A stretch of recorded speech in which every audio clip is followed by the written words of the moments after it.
After looking at the laws of indices, let us look at logarithm, where in Form 3 we learned about further logarithm, and here is an application of the laws of logarithm. So they want us to solve the value, or we get the value of p, given that log 2p added to 3 base 2. So the base is 2, but look at this one. So we're supposed to rewrite this one 2 base 2. So how do we work it out? For us to work it out, then we must remember that log a base a gives you 1. Now this is 2, so how do we express it?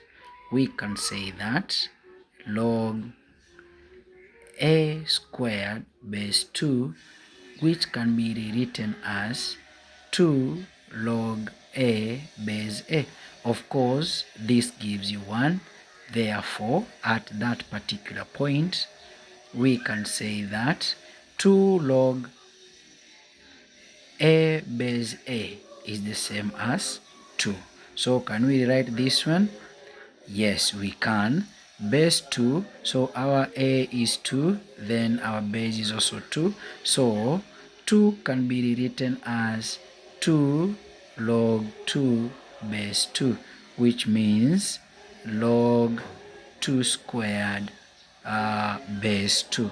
So once we've written that, it is easier now for us to work out. But remember, we still apply the laws of logarithm. That is, subtraction becomes division, because we know that a raised to m over a raised to n is the same as a raised to m subtract n. So applying that law, then we can say that log, so this is simple indices, but we can still have log over 2p base 2, remember, added to 3 divided by log 2 squared base 2. So that is 2 squared should be equal to log base 2, that is p subtract 2. So once we've written this way, and remember we have applied the laws of logarithm, then we can drop our logs at that point. So we are going to have 2p added to 3. 2 squared is 4, should be equal to p subtract 2. Once we've written that, then we can cross multiply. 2p added to 3 equals to 4 into p subtract 2.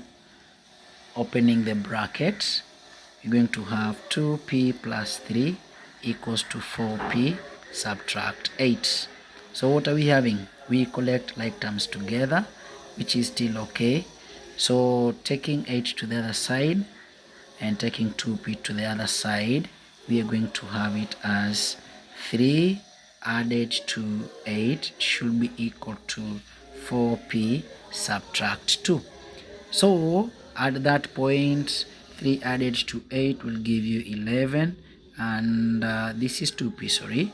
So 4p subtract 2p, that gives you 2p. So we want to get the value of p.